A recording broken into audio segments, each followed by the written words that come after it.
Sun pictures கலாநிதி மாறன் பெருமையுடன் வழங்கும் தனுஷ் நடித்து இயக்கும் ராயன் ஜூலை 26 முதல் உலகமெங்கும். நான் முதல்ல கதை சொன்னது சார்கிட்ட நான் கதை சொன்னது ரஜினி சார்கிட்ட தான் இந்த கதையை சொன்னேன். நான் என்னங்க ஸ்டார் என்ன அப்படின்றப்போ நான் சொன்ன சிங்கத்தை விட பெரிய ஸ்டார் இருக்க முடியாதுங்க. ஏன்னா இந்தியாவில் நீங்கள் ஒரு பெரிய டாப் ஸ்டார் வச்சு படம் பண்ணிங்கன்னா அது பேன் இண்டியா ஃபிலிம்னுவீங்க. ஆனால் சிங்கத்தை நார்த் போல்லேருந்து சவுத் போல் வரைக்கும் எல்லாருக்குமே தெரியும். They know line. இந்த மாதிரி ஆட்கள் அடுத்த படத்தில் எனக்கு சிக்க மாட்டாங்க, ஏன்னா அதெல்லாம் பெருசாகிடுவாங்க. இல்லை சும்மா. ஸோ ஃபஸ்ட்டு டே இவரோட ஃபஸ்ட்டு ஷாட்டை நீங்கள் அந்த கிளிஃபில் குதிக்கிறத பார்த்தீங்கல்ல, அவர் ஃபஸ்ட்டு டே பண்ண ஷாட் அதுதான். இவர் தைரியமாக, அதாவது குட்டி சிங்கத்திலேருந்து நீங்கள் பழகலாம், ஒரு சிங்கம் வளர்ந்து அது கூட நம்ம விளையாடலாம். ஆனால் வளர்ந்து நான் செலக்ட் பண்ண ஒரு சிங்கத்தோட இவர் பயிற்சி எடுத்துக்கிட்டு இருக்காரு. ஹியூமர் அண்ட் ஆக்ஷன் த்ரில்லராக இருக்கும். எனக்கு நிறைய அறிமுகப்படுத்துகிறப்ப சொன்னாங்க, இந்த மாதிரி பறவை, பட்சி, சிங்கம், புலி அப்படிலாம் அப்படி கிடையாது. குழந்தைகள் ஒரு பெரிய உலகம். இந்த குழந்தைகளுக்கான ஒரு திரைப்படத்தை யாரும் கொடுக்கறதுக்கு முன் வர்றதே இல்லை. ஏன்னா நீங்கள் ஹாலிவுட் எடுத்துக்கிட்டிங்கன்னா ஜுராசிக் பார்க்லேருந்து, அவெஞ்சர்ஸ்லேருந்து, ஸ்பைடர்மேன்லேருந்து ஒரு பெரிய மார்க்கெட்டு, ஒரு பெரிய ட்ரேடு சில்ட்ரன்ஸ் ஃபிலிம் மேலே தான் அவங்களோட பார்வை இருக்கும். எனக்கு அந்த ஒரு வில்லன் விஷ் எப்போதுமே இருந்துக்கிட்டே இருக்கும். ஒரு இன்டர்நேஷ்னல் ஃபிலிம் பண்ணும். நேற்று கூட ஒரு நண்பர் ஒரு இடத்துல நான் பத்திரிக்கை கொடுக்குறப்ப கேட்டார், என்னங்க ஸ்டார் என்ன அப்படின்றப்போ நான் சொன்ன சிங்கத்தை விட பெரிய ஸ்டார் இருக்க முடியாதுங்க. ஏன்னா இந்தியாவில் நீங்கள் ஒரு பெரிய டாப் ஸ்டார் வச்சு படம் பண்ணிங்கன்னா அது பேன் இண்டியா ஃபிலிம்னுவீங்க. ஆனால் சிங்கத்தை நார்த் போல்லேருந்து சவுத் போல் வரைக்கும் எல்லாருக்குமே தெரியும். They know line. லைன்னா எல்லாருக்கும் தெரியும். அதனால் ஒரு பெரிய ஆர்டிஸ்ட்டை வச்சு தான் நான் பண்ணிகிட்டு இருக்கேன். அதனால் உங்களுக்கு அந்த வருத்தம் வேண்டாம்னு சொன்னேன். ஏன்னா இன்னைக்கு இருக்கக்கூடிய இந்த கிட்ஸ் வேர்ல்டை நான் தியேட்டருக்கு கொண்டு வரணும்னு ஆசைப்படுறேன். அவங்களுக்குன்னு நான் தொடர்ந்து படங்கள் எடுக்கிறேன். என்னோட கும்கி ஆகட்டும், இப்போ கும்கி 2 வேறு வரப்போகுது. ஸோ இந்த படம் மேம்போ ஆகட்டும், அந்த ஜானர் அவங்களுக்கான ஒரு ஒரு என்டர்டெய்னரை நான் கொடுத்துட்டு இருக்கணும்னு ஆசைப்பட்றேன். நானும் உலக சினிமாக்களை பார்த்து ரொம்ப ஸ்லாகித்து வந்தவன் தான். என்னோட இன்ஸ்பிரேஷன் டேவிட் லின், அவருடைய லாரன்ஸ் ஆஃப் அரேபியாலேருந்து, டாக்டர் ஷிவாகோலேருந்து, என்னோட இன்னொரு இன்ஸ்பிரேஷன் மார்ட்டின் ஸ்கார்செஸி, இப்படி சொல்லிகிட்டே போகலாம். வில்லியம் வைலர்லேருந்து, செசிலி பி டிமிலிலேருந்து உலக சினிமாக்கள் எல்லாம் பார்க்குறோம், ரசிக்கிறோம். ஆனால் இங்கே சில விஷயங்கள் இன்றைக்கி இருக்கக்கூடிய சினிமா சூழ்நிலையில் we must go with big stars, otherwise with big content. இப்போ ஒரு பிக் கண்டென்ட் என் கையில் இருந்துச்சு. அதை யார் பண்ண முடியுன்றப்ப எனக்கு என்னை அறிமுகப்படுத்தி வைத்தது ஆகாஷ். நான் முதல்ல கதை சொன்னது சார்கிட்ட நான் கதை சொன்னது ரஜினி சார்கிட்ட தான் இந்த கதையை சொன்னேன். நான் ஃபோன்லேயே கேட்டு அதுலேயே நிறைய சஜஷன்ஸ் சொன்னார். 2 பேரும் பேசணும், சொன்னோம், இது நடந்தது. அடுத்தது நான் கதை சொன்னது சிஜே சினிமாஸ் ஞானவேல் சார், அவர்கிட்ட கதை சொன்னேன்.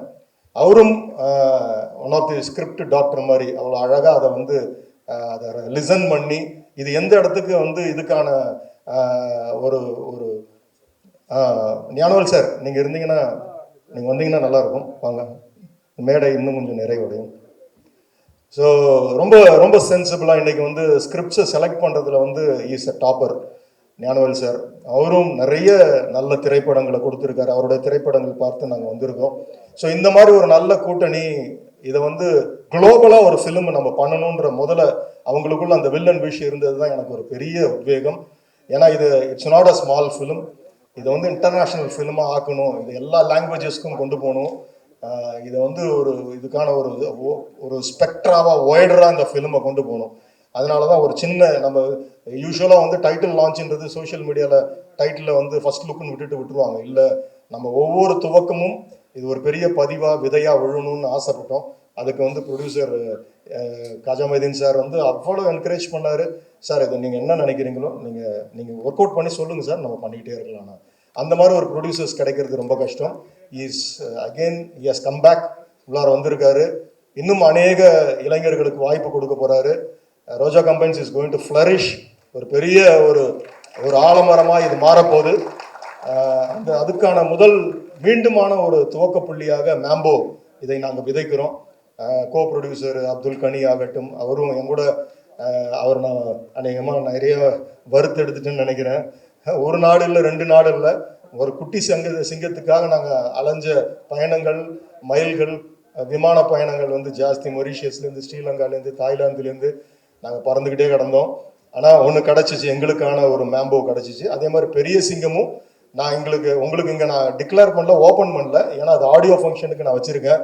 It's going to be spectacular. அந்த பெரிய மெமோத் பீஸ்ட் உங்ககிட்ட காட்டுறப்ப நீங்களாம் என்ஜாய் பண்ணுவீங்க.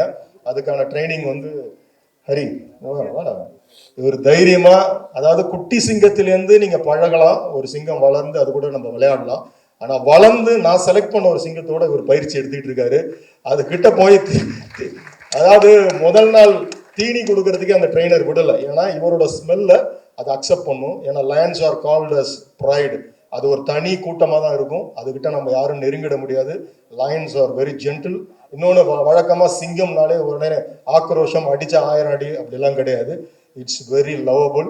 நம்ம அதை பற்றின ஒரு ரிசர்ச் எல்லாம் பண்ணப்போ வந்து அதுக்குள்ளே வந்து நிறைய மெமரிஸ், அது வந்து சின்ன வயசுல பழகுனா அது பதிய வச்சுக்குன்றதுக்கான ஹிஸ்ட்ரி R&D ஒர்க்லாம் எடுத்தோம். அப்படி ஒரு கதையை தான் இவரை வச்சு நம்ம உள்ளார பண்ணுறோம். ஸோ இதெல்லாம் இன்னும் ஆடியோ ஃபங்க்ஷனில் நீங்கள் என்ஜாய் பண்ணுவீங்க அதோட மேக்கிங்லாம். ஸோ ரியல் லயனோட ரியல் சிங்க குகையில் போய் இவர் ட்ரைனிங் எடுத்துக்கிட்டு இருக்காரு. With prayers every thing is happening. ஏன்னா இந்த மாதிரி ஆட்கள் அடுத்த படத்தில் எனக்கு சிக்க மாட்டாங்க. ஏன்னா அதெல்லாம் பெருசாகிடுவாங்க. இல்லை சும்மா. ஸோ ஃபஸ்ட்டு டே இவரோட ஃபஸ்ட்டு ஷாட்டை நீங்கள் அந்த கிளிஃபில் குதிக்கிறத பார்த்தீங்கல்ல, அவர் வந்து ஃபஸ்ட்டு டே பண்ண ஷாட் அதுதான். நான் ஒன்றுமே சொல்ல, சார் நான் போய் குதிப்பா அப்படின்னு ஒன்று டக்குன்னு உடனே பண்ணாப்புல. It was around 80 to 90 feet. டக்குன்னு உடனே செய்யணும். இவன் வந்து ரோப்ஸ் இருந்தாலும் ஒருத்தர் செய்யணும்ல. அந்த மாதிரி அவ்வளோ டெடிக்கேட்டடு, ஒபீடியன்ட்டு, ரொம்ப ஒரு உடனே கிராஸ் பண்ணிக்கிற ஒரு ஆர்டிஸ்ட்டு விஜய்.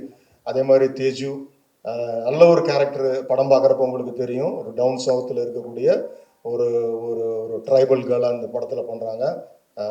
இவங்களும் நல்லா பண்ணியிருக்காங்க. அதே மாதிரி சினிமாட்டோகிராஃபர் சஞ்சய், என்னோட ஆர்ட் டைரக்டர் எல்லாருமே அவங்களோட வேலைகளை நேர்த்தியாக செய்துட்டு இருக்காங்க. எடிட்டர்லேருந்து எல்லாமே.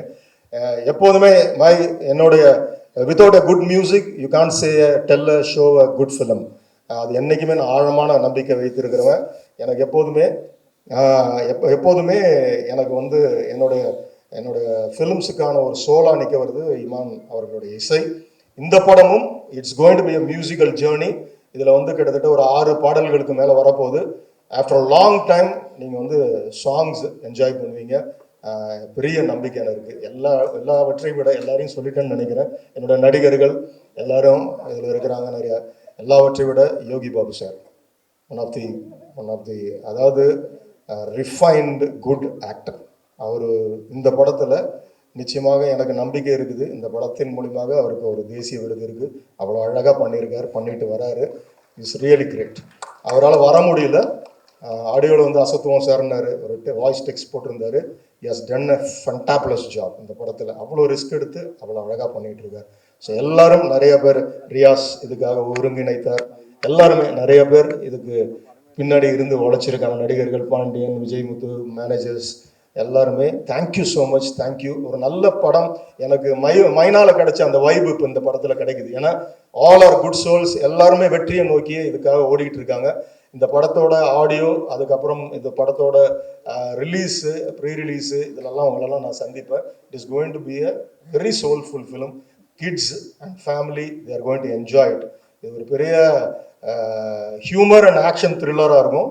எங்கள் படம் வரப்போ என்ஜாய் பண்ணுங்கள். மீண்டும் என்னோடய ப்ரெஸ் நண்பர்கள், மீண்டும் உங்களுடைய உதவி தான் எனக்கு அதிகமாக தேவைப்படுது. அடுத்த கட்டத்துக்கு இந்த மாதிரி படங்கள் கொண்டு போய் சேர்ப்பீங்க நம்பிக்கை எனக்கு இருக்குது. I thank you from my bottom of my heart. Thank you so much. Thank you. Even though George உங்களாம் மனுவை பற்றி சொல்லணும். என்ன இருந்தாலும் நீங்கள் பார்த்துருப்பீங்க 2-3 ஷாட். அதில் அந்த குட்டி சிங்கமே ரொம்ப வைல்டாக பிஹேவ் பண்ணும். ஏன்னா என்ன இருந்தாலும் அது சிங்கம் சிறுத்தாலும் அதையோட சீற்றம் குறையாதுன்ற மாதிரி அது சிங்கம் தான். அந்த சிங்கத்தோட இந்த குட்டி சிங்கமும் அழகா ஃபஸ்ட்டு 2 நாள் மட்டும் ரொம்ப ஒரு மாதிரி இருந்தாப்புல. அதுக்கப்புறம் அவரோட ஆம்பிஷனே மாறிடுச்சு. ஃபஸ்ட் டைம் வந்தப்போ என்கிட்ட சொன்னாப்புல, ஐ வாண்ட் டு பிகம் கோல்ஃப் தான் எனக்கு ரொம்ப இன்ட்ரெஸ்ட் சார் அப்படி இப்படிலாம் சொல்லிட்டு இருந்த ஆள் ஸ்கெடியூல் முடிச்சு போகிறப்ப I want to become an ஆக்டர்ன்ட்டு முடிச்சுட்டு போனாப்புல. So God plus. பெரிய இடம் இருக்குது மனுவுக்கு. ஸோ நல்ல உள்ளங்கள். மீண்டுமாய் உங்கள் எல்லாருக்கும் என்னுடைய நன்றிகள். Thank you so much.